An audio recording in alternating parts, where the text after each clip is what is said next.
बताओ, ये दिल्ली हमारी राजधानी है कि नहीं? दिल्ली को हमने भागीदारी दिया है कि नहीं? दिल्ली में हमारा खून पसीना है कि नहीं? दिल्ली में हमारे पुरखों का पैसा आता है कि नहीं?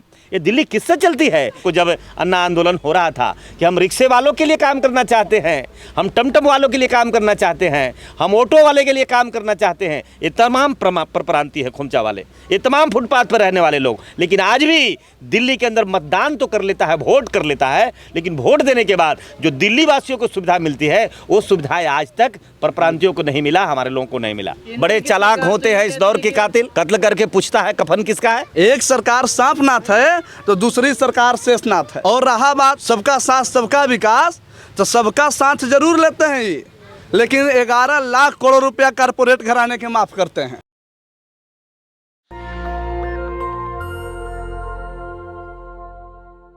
आपकी आज किस चीज को लेकर के आप लोग बैठक किए थे?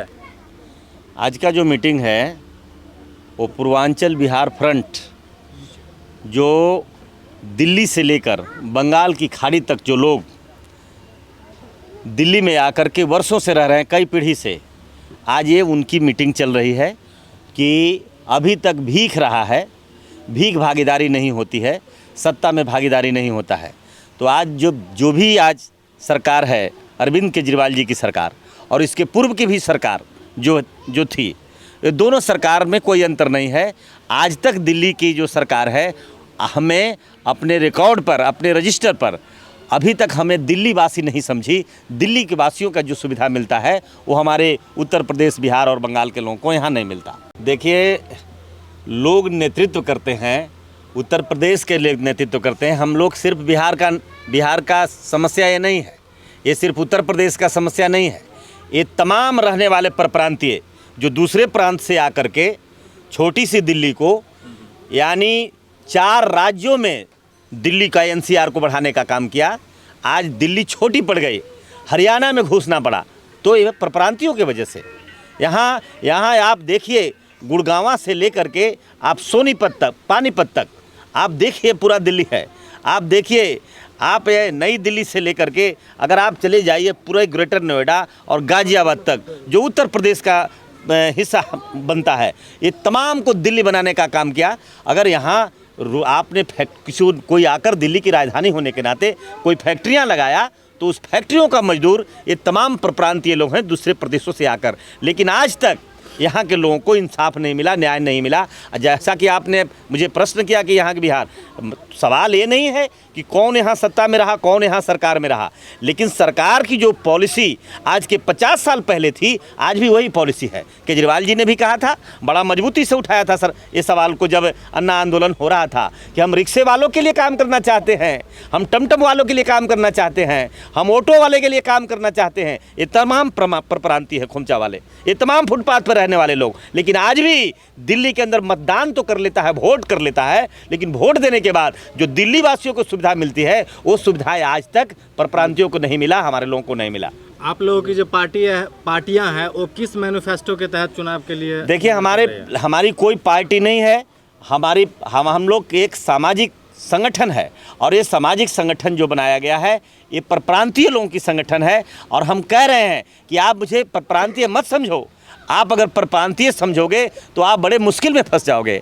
आप हमें अपना समझो, आप दिल्ली वाले मुझे समझो, क्योंकि हमने यहाँ बलिदान दिया है। हमारे पुरखों की यहीं पर शमशान और कब्रिस्तान दोनों है, जिसमें लाखों लोग मिट गए हैं, खत्म हो गए हैं। लेकिन आज तक आपने मुझे दिल्ली वासी नहीं समझा, हरियाणा वासी नहीं समझा। दुख इस बात की है, चिंता यहाँ है। आप बताओ डोमिसाइल की पॉलिसी क्या है?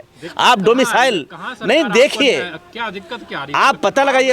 आपको 200 यूनिट बिजली फ्री मिल रही है, पानी फ्री मिल रहा है, और क्या आपको दिक्कत कहाँ आ रही है? पत्रकार साहब मैं बोल रहा हूँ, आप मुझे मत दो, हमें बस फ्री नहीं चाहिए, आप मुझे बिजली फ्री मत दो, लेकिन मुझे भेदभाव मत करो, मेरी फीलिंग मत करो। भेदभाव नहीं, मैं बता रहा हूँ, अगर भेदभाव नहीं तो मुझे बताइए।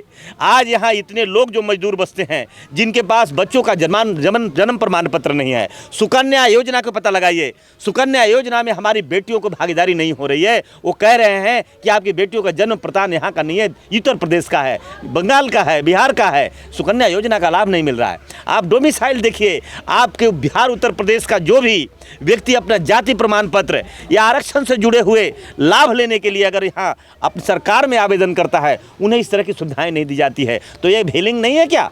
अगर बताओ, अगर एससी की कैटेगरी जिन जातियों को दिया है, उपजातियों को दिया है, क्या हम यहाँ आने के बाद में हम अपर हो गए? या अपर क्लास जो वहाँ से आया है उन्हें भी 10% का आरक्षण मिला है, तो आरक्षण अगर यहाँ लेना चाहेंगे जो अपर क्लास के लोग, उन्हें आप आरक्षण कैसे दोगे? आप तो कहोगे कि आपकी जो हमारी डोमिसाइल नीति है, आप 30 साल का, 25 साल का, 40 साल का आप पुरावा लेकर के आओ। तो आप मुझे बताओ, आपको ये भी पॉलिसी बना लेना चाहिए कि 15 साल, 10 साल, 4 साल में जो है उनको नहीं रहना चाहिए। बताओ, ये दिल्ली हमारी राजधानी है कि नहीं? दिल्ली को हमने भागीदारी दिया है कि नहीं? दिल्ली में हमारा खून पसीना है कि नहीं? दिल्ली में हमारे पुरखों का पैसा आता है कि नहीं? ये दिल्ली किससे चलती है? ये दिल्ली प्रांतीय जो आए हैं, जो आज 2.25 करोड़ आप बताते हो, 2.25 करोड़ में 2 करोड़ लोग मजदूर और किसान का बेटा है। अगर इस दिन दिल्ली में रहकर कपड़ा लेना, खाना खाना, दवाई कराना, पढ़ाई कराना, अगर ये काम करना बंद कर देगा तो बजट का 10वां भाग आप अपने सदन में बजट नहीं बना पाओगे। क्या रणनीति रहेगी आपकी? हमारी रणनीति है कि दिल्ली का वासी बनाओ। हमारी रणनीति होगी कि हमें उस डोमिसाइल नीति में आप सुधार कर दो। दिल्ली का जिस तरह से आम आदमी सरकारी सुविधाओं के लिए एप्लीकेशन करता है, आप हमारे लोगों को भी भागीदारी दो, हमें कोई दिक्कत नहीं है। हम क्षेत्रवाद, भाषावाद, प्रांतवाद पर हम समाज को नहीं बांटना चाहते, लेकिन हम सिर्फ ये यहाँ लोगों को कहने आए हैं, आज इतनी बड़ी संख्या हो गई है, आज हमारी इतनी बड़ी संख्या हो गई है कि आज हम पार्लियामेंट के अंदर हम मोहताज नहीं होंगे, आज असेंबली के अंदर मोहताज नहीं होंगे। यहाँ अगर 2.25 करोड़ में 2.25 करोड़ आबादी है, अगर भेदभाव आपने अगर किया तो अपना सांसद और विधायक वहाँ से भेज दूंगा और सरकार में अपने कलम से हमको काम करना पड़ेगा। हमारे लोग अपने कलम से काम करेंगे। दिल्ली सरकार के नीतियों से आप लोग खिलाफ है? नहीं, दिल्ली सरकार तमाम सारी पॉलिसी, दोनों सरकार, मैं कह रहा हूं कि दोनों सरकार, एजुकेशन सही किया है, मेडिसिन अच्छा किया है, फिर भी आप लोग कह रहे हैं कि दिल्ली सरकार। आप अगर आप मुझे बताओ, सरकार ने जो जगह जगह पर क्लिनिक खोला है, मैं इसका कहाँ विरोध कर रहा हूं? हम कह रहे हैं कि आप मुझे मोरल दो, आप मुझे सम्मान दो, आप मुझे इज्जत दो। आप अगर हैं तो आप पता लगा लीजिए, आज भी 2.25 करोड़ का आंकड़ा का आपके पास गलत है। अगर एनसीआर की आंकड़ा अगर आपको लेना है तो आज भी 3 करोड़ लोग दिल्ली के अंदर वास करते हैं, और जिनकी संख्या है, भारत का संविधान क्या कहता है, भारत का लोकतंत्र क्या कहता है, जिनका जितना संख्या भारी उनको उतनी भागीदारी। आप हमारे कारपोरेटर कहाँ बनाते हो? हमारे लोगों को आप पार्षद कहाँ बनाते हो? हमारे लोगों को आप एमएलए कहाँ बनाते हो? हमारे लोगों को यहाँ सांसद कहाँ बनाते हो? आप 1-2 लोगों को ला करके उनको आगे करके दिखा करके और हमारे वोटों को आप हरण करते हो। ये संविधान के विरुद्ध काम है। दिल्ली सरकार कहती है कि आम आदमी पार्टी है आम लोगों के लिए। मैं किसी पार्टी का, मैं किसी नेता का मैं विरोध नहीं कर रहा हूं, मैं सरकार के व्यवस्था का विरोध कर रहा हूं, और हमारा विरोध जारी रहेगा। और हम तमाम लोग, जो हमारी ऑर्गेनाइजेशन बनी है, हमारी जो संगठन बनी है, ये तमाम लोग हम एकजुट होकर के, अगर आप नहीं मानेंगे, आप 10,000 की भीड़ से मानते हैं, आप 15,000 की भीड़ से मानते हैं, आप अन्ना हजारे की भीड़ से मांगते हैं, किसान आंदोलन की भीड़ से मांगते हैं, तो भीड़ के हमारे पास कमी नहीं है। अगर 5% हम पूर्वांचल बिहार के लोगों को खड़ा कर दूंगा तो आपकी सरकार नहीं चलने वाली, दिल्ली नहीं चलने वाली है। जी, आप जैसे कह रहे हैं कि ये दिल्ली की जो है आम आदमी की सरकार है और आम आदमी के लिए है, तो मैं आपको बता देना चाहता हूँ आपकी जानकारी के लिए कि जैसे कहा डिस्पेंसरी खोल दी,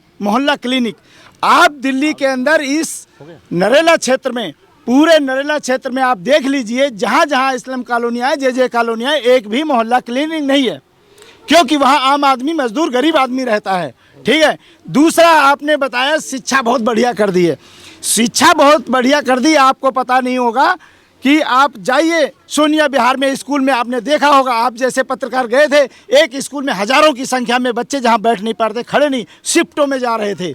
और ये जो बड़ी बड़ी इमारतें बनी हैं, इसमें 6ठी क्लास से लेकर के आप वहाँ पे जाइए, एडमिशन कराइए, कहते 40 बच्चों का एडमिशन हो सकता है, उसके बाद जगह नहीं है। हमने यहाँ से लेकर के ऊपर उच्च अधिकारी शिक्षा विभाग में कहा, कहते जी हमारे पास जगह नहीं है, इससे नहीं हो सकता। तो कहाँ आम आदमी पार्टी की सरकार है? गरीब मजदूरों की सरकार आप कहते हैं, चाहे केंद्र में बैठी हुई भारतीय जनता पार्टी सरकार हो, चाहे आम आदमी पार्टी की सरकार हो। दिल्ली में यहाँ जितने लोग खड़े हैं, आप एक एक आदमी से पूछ लीजिए, जब उन्होंने 17,234 रुपये न्यूनतम वेतन अपने कागजों पे कर दिया है, ज़मीन पे कौन लागू कराएगा? 5,000 से लेकर के 10,000 तक रुपया दिया जाता है, और वहाँ 12-12 घंटे, 10-10 घंटे काम कराया जाता है। ये है आम आदमी पार्टी की सरकार। ये आम आदमी पार्टी आम आदमी के लिए काम कर रही है? बताइए। केंद्र की सरकार से आप लोगों को कैसे देख रहे हैं? केंद्र की सरकार केंद्र की सरकार आप देख रहे हैं पूरे भारत के अंदर आग लगाने का काम कर रही है, चाहे वो हिंदू मुस्लिम हो, और कहीं भी कोई भी विकास का काम नहीं होता है।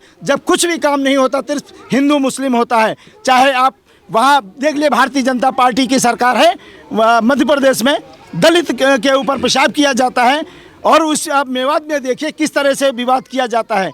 क्या धर्म के नाम पे लोगों को कटवाएंगे, मरवाएंगे, पूरे देश में आग लगाएंगे। ये भारतीय जनता पार्टी की नीतियां हैं, केंद्र सरकार की नीतियां हैं। अच्छा, यादव जी ऐसी दूसरी भी कोई बैठक होने वाली है क्या? नहीं, अभी कल भी बैठक है। अच्छा। कल के बाद में आपको मंडे को बुलाया हूँ। सबसे पहले मैं एक बात क्लियर कर दूँ, बहुत बहुत धन्यवाद आप लोगों को भी, कि देखिए हमारी ऑर्गेनाइजेशन है गैर राजनीतिक, गैर धार्मिक, सभी दल के लोग हैं और सभी धर्म के लोग हैं। तो हमसे सवाल मत पूछिए कि केंद्र की सरकार और राज्य की सरकार, हमें पार्टी के नाम नहीं ले सकते, हम जवाब नहीं दे सकते हैं, क्योंकि इसमें बहुत सारे लोग हैं उस पार्टी से जुड़े हैं और बहुत सारे लोग हैं जो अलग धर्म से जुड़े हैं। तो ना हम किसी धर्म को काउंटर कर सकते हैं और ना हम किसी पार्टी को काउंटर कर सकते हैं। सरकार हमारे साथ नाइंसाफ़ी कर रही है, समाज हमारे साथ सौतेला व्यवहार कर रही है, अपना बेटा नहीं समझ रहा है। तो अब हमको तो फैसला लेना पड़ेगा। बड़े चालाक होते हैं इस दौर के कातिल, कत्ल करके पूछता है कफन किसका है। मैं चाहूँगा देखिए हमारे सामने हमारे युवा नेता और हमारे ऑर्गेनाइजेशन के जो आज का आयोजन में का वर्किंग प्रेसिडेंट हैं हमारे कुशवाहा जी हैं, मैं चाहता हूँ उनके विचार आप लें। जैसे कि आप लोग देश के चौथे स्तंभ हैं, आपने क्वेश्चन किया कि आम आदमी पार्टी किसी खास आदमी पार्टी की सरकार है। और रहा बात सरकार की पॉलिसी पर हमको चिंता है, सरकार से हमको कोई टेंशन नहीं है, लेकिन जो दोहरी नीति अपना रही है, जो सौतेलापन व्यवहार किया जा रहा है, आज भी पूर्वांचल वासियों के नाम पर हम लोग के साथ शोषण और दमन के अलावा कुछ नहीं होता है।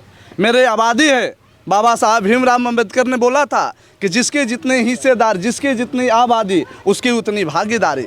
मेरा 80% यहाँ है आबादी, लेकिन भागीदारी 1% मिलता लेकिन है। सर केंद्र की सरकार तो ये कहते हैं मोदी जी की सबका साथ सबका विकास हो रहा है। बिल्कुल, केंद्र की सरकार सबका साथ सबका विकास कर रही है, दिल्ली की सरकार राज्य सरकार है वो आम आदमी पार्टी का विकास कर रही है, लेकिन आपको दोनों में से कोई दोनों सरकार के हम खिलाफ में काम एक शेषनाग है तो एगो नागनाथ है तो एगो सांपनाथ है।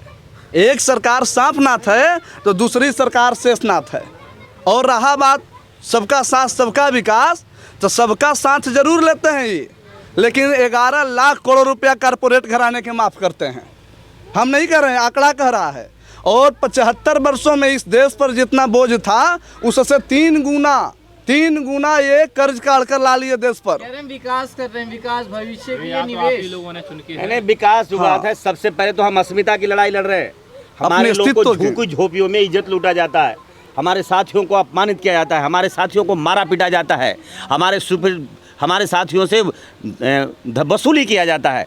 हम जो बनाए हैं ऑर्गेनाइजेशन, देखिए हमसे सवाल आप जो इस विषय पर जो हम लोगों ने आज बैठक रखा है, हम पूर्वांचल बिहार के लोगों के लिए हम ये कर रहे हैं, क्योंकि हम पीड़ित ज़्यादा हैं यहाँ, हम पीड़ित ज़्यादा हैं और पीड़ित स्थानीय लोगों से है। तो ये स्थानीय लोगों के विरुद्ध हम लड़ाई लड़ रहे हैं, और हम लड़ाई लड़ रहे हैं लोकतंत्र के माध्यम से, लोकतंत्र के तरीका से, लोकतंत्र के जो भी हमारा अधिकार दिया हम उसके तहत लड़ रहे हैं। मामला वो नहीं है, मामला हमारे पास नहीं है कि कौन पार्टी की क्या भूमिका है। हमारे मामला सिर्फ और सिर्फ है कि जो भी सरकार है, ये दोनों सरकार सांपनाथ और नागनाथ है। ये दोनों सरकार का हमारे मसले पर दोनों का कांधा मिला हुआ है, दोनों गलबहियाँ लगाए हुए हैं। ये दोनों लोग हमारे मिल करके शोषण कर रहे हैं और हमारा कोई विकास नहीं हो रहा है। आप देखिए आज भी ये जे कॉलोनी बोला जाता है, आज भी हमारे लोगों की जो कॉलोनी है जिसको जे बोल रहे हैं, झोगी झोपड़ी जिसको बोलते हैं, फुल फॉर्म उसका है झोगी झोपड़ी। तो झोगी झोपड़ी सरकार बनाई है। केजरीवाल जी, आप जो सत्ता में आए हो ये जे के बदौलत आप आए हो, ऑटो वाले के बदौलत आए हैं, रिक्शा वाले के बदौलत आए हैं। और उनको भी मैं केंद्र में मोदी जी बैठे हैं, उन्हें भी कह देना चाहते हैं कि आप जो दिल्ली में आए हो, आप जो 7 सीटों पर 7 पीरों पर जब झंडा लहराए हो, एक कमज़ोर वर्ग जो मजदूरों के वजह से आए हो, इसलिए हम आपको सावधान कर देना चाहते हैं कि आपके भी कुछ दिन बचे हैं और आपको भी कुछ दिन बचे हैं। तो दोनों आदमी से मांग है कि जो आप पॉलिसी बनाए हैं उस पॉलिसी को बैक करिए और यहाँ के मजदूरों के हित में, यहाँ के परप्रांतियों के हित में, यहाँ के कमज़ोर लोगों के हित में आप निर्णय लीजिए। हम आपको धन्यवाद देंगे। नेशनल दस्तक की आपसे गुजारिश है कि अगर इसको बचाना चाहते हैं तो नेशनल दस्तक को सब्सक्राइब करने के लिए रेड कलर के सब्सक्राइब बटन को दबाएं, फिर बेल आइकन की घंटी दबाएं। नेशनल दस्तक को बचाने के लिए बहुत ज़रूरी है कि हर खबर को शेयर करें, लाइक करें, कमेंट जरूर करें।